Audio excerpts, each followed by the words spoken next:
તો હેલો મિત્રો બધાને જય દ્વારકાધીશ, જય શ્રી કૃષ્ણ, જય માતાજી।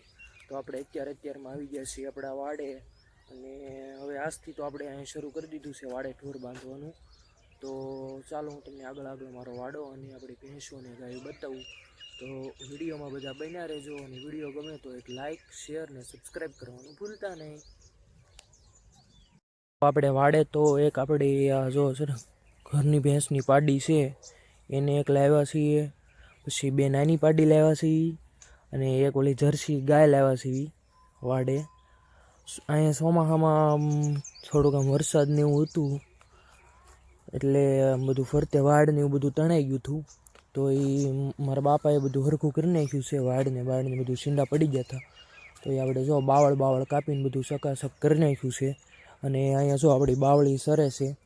એમ તો હજી ચારે કોરે ફરતે છે ને ભરેલું તો છે જ તે પાણી, જો તમને દેખાતું હશે, સૂર્યપ્રકાશના લીધે ઓછું દેખાતું હશે, પણ આમ આપણે જે વાડાની ફરતે હજી છે ને ખાડા તો ભરેલા જ છે પાણીના, પણ એ હવે સુકાઈ જશે, આવું બધું છે મિત્રો।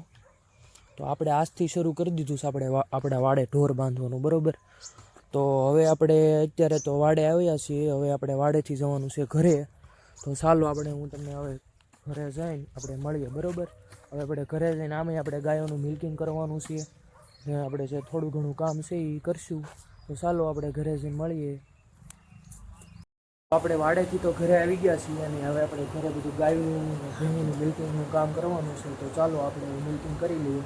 અને આજનો વિડીયો જો તમને ગમ્યો હોય તો લાઇક કરજો, શેર કરજો, અને ચેનલમાં નવા હોય તો ચેનલને સબસ્ક્રાઈબ કરવાનું ભૂલતા નહીં। તો મળીએ એક નવા વિડીયો સાથે, ત્યાં સુધી બધાને જય દ્વારકાધીશ, જય શ્રી કૃષ્ણ, જય માતાજી, બાય બાય।